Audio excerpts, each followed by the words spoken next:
For decades, whispers about a mysterious musical incident between two of rock's greatest guitarists, Eric Clapton and Jimmy Page, have circulated in smoky green rooms, backstage interviews, and obsessive fan forums. Everyone from roadies to retired producers had a version of the story. But none of them ever confirmed it. Not Page. Not Clapton. Until now. At age 80, Eric Clapton sat down for a fictional tell-all interview with Vintage Strings Weekly, a magazine more likely to feature a Les Paul than a pop star.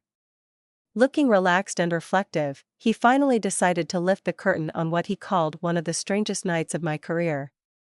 It was 1974, Clapton began, eyes twinkling with the weight of memory. We were in the south of France. I was in a weird space emotionally, musically, spiritually, too, I suppose. And Jimmy shows up out of the blue. According to Clapton, the two hadn't spoken much since the Yardbirds days, when Page had quietly filled in after Clapton's abrupt departure. There was never bad blood, but there was unfinished business. There was always this unspoken competition, Clapton said. We were two sides of the same coin. He was the alchemist, I was the craftsman.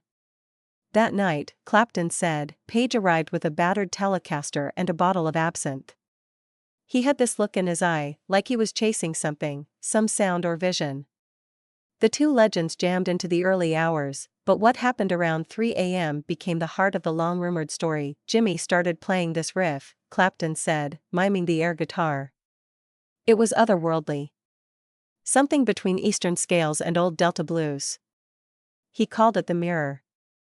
Said he'd been working on it for months, but only played it under candlelight. Said it was cursed.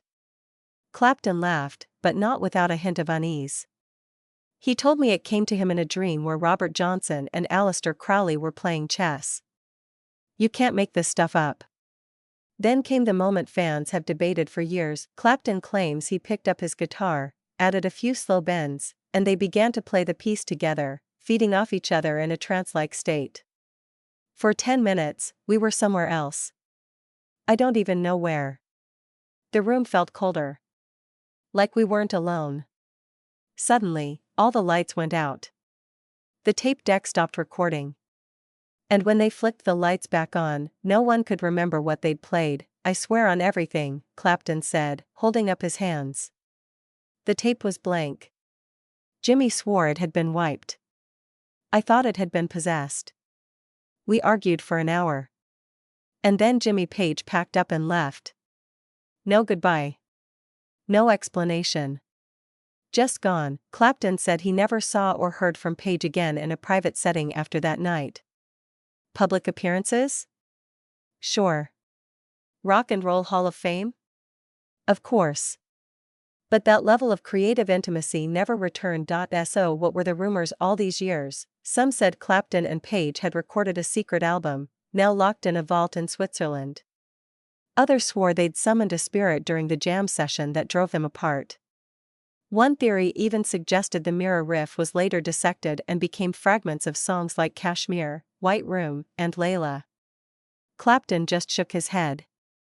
There's no secret album, he said. There's no demon. There's just one unforgettable night that neither of us could recreate or record. And maybe that's the point.